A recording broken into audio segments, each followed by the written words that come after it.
महारानी महाराज कश्यप की दो पत्नियां थीं, दिति और अदिति। सायंकालीन के समय में भोग विलासा करने के कारण दिति के गर्भ से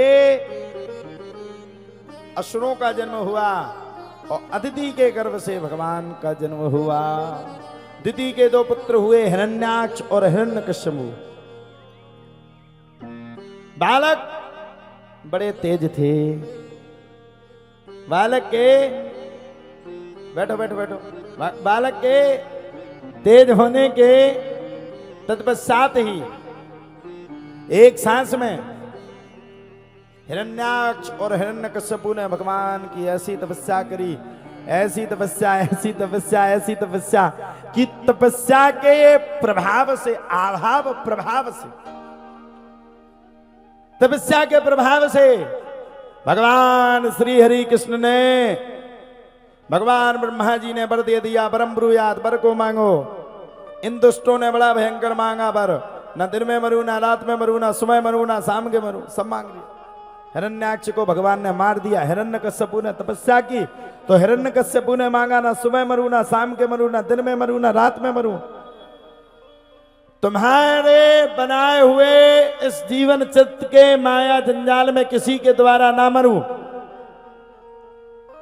ना जीव से मरू, ना जंतु से मरू, ना अस्त्र से मरू, ना शस्त्र से मरू, किसी से ना मरू। जब इतनी बातों को सुना तब तो प्यारे कहा जाता है, इतनी बातों को सुनने के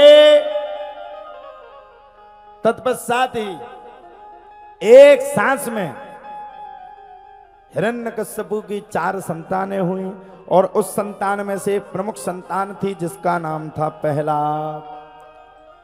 प्रहलाद महाराज से पूछा भगवान का स्मरण कैसे करें। प्रहलाद जी महाराज ने कह दिया, श्रवणम कीर्तनम विष्णु स्मरणम पात सेवनम अर्चनम वंदनम साख्यम आत्म निवेदनम।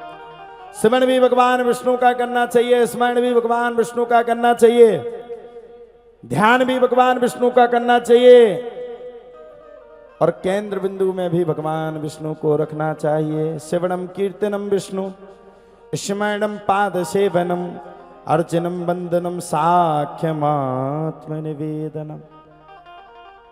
आप तो हिरण्यकश्यप को अत्यंत क्रोध आया, इतना क्रोध, इतना क्रोध, इतना क्रोध की क्रोध की अवस्था में लाल होकर के हिरण्यकश्यप ने महाराज ध्रुव जी को मारने का अपना सतत प्रयास कर लिया। इतना प्रयास, इतना प्रयास, इतना प्रयास जिसकी कोई सीमा नहीं। बड़ा भयंकर ध्रुव जी को मारने का प्रयास किया, वो प्रहलाद जी को मारने का प्रयास किया, लेकिन प्रहलाद जी महाराज को छू तक नहीं पाए। प्रहलाद जी महाराज को बड़ी बड़ी चट्टानों से गिराया, लेकिन बड़ी बड़ी चट्टानों से गिराने के बाद भी प्रहलाद जी महाराज का कुछ नहीं हुआ। और जब प्रहलाद जी महाराज का कुछ नहीं हुआ तब तो प्यारे कहा जाता है, प्रहलाद जी महाराज का जब कुछ नहीं हुआ तब तो हिरण्यकश्यप की बहन होलिका ने प्रहलाद जी महाराज को गोदी पर बैठाला। उसको वरदान था कि तुम कभी जलोगी नहीं, वो जल करके राख हो गई, प्रहलाद जी महाराज बच गए। अब तो उत्तेजित स्वभाव में आकर के हिरण्यकश्यप ने पूछा, तेरा भगवान किधर है? प्रहलाद जी ने कह दिया, भगवान मेरा परमात्मा तो पृथ्वी के कण कण में है। जब परमात्मा की बात सुनी कि पृथ्वी के कण कण में होए तो बोले, एक बात बता, क्या इस खम्मे में भी तेरा भगवान है? बोले बिल्कुल। खम्मे की बात को सुना तब तो महाराज एक सांस में घुमा करके गदा का प्रहार किया और भक्त के कहने पर भगवान को खिंच करके आना पड़ा और भगवान श्री हरि विष्णु ने नरसिंह का अवतार लेकर के प्रकट हो गए।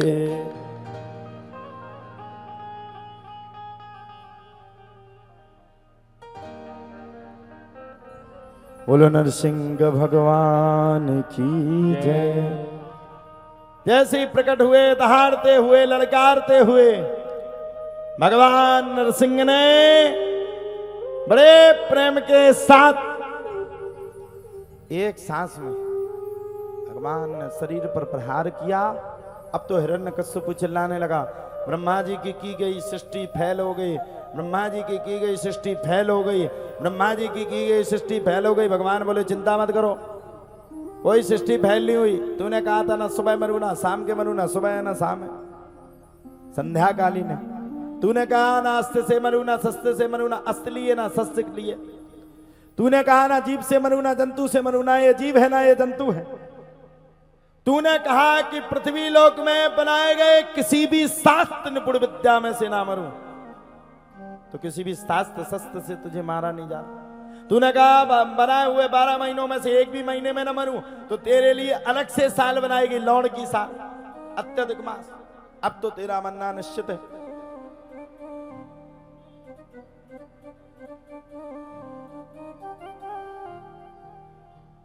भगवान ने दहाड़ते दहाड़ते दहाड़ते दहाड़ते बड़े प्रेम के साथ एक सांस में आनंद पूर्वक आनंद लेते हुए दहाड़ते हुए नखों का प्रयोग किया और नख का प्रयोग करके बीच में से फाड़ दिया। और जब फाड़ा तब ध्रुव जी महाराज, वो प्रहलाद जी महाराज के सामने उनके पिता का अंत हो गया। सच्चिदानंद भगवान की जय।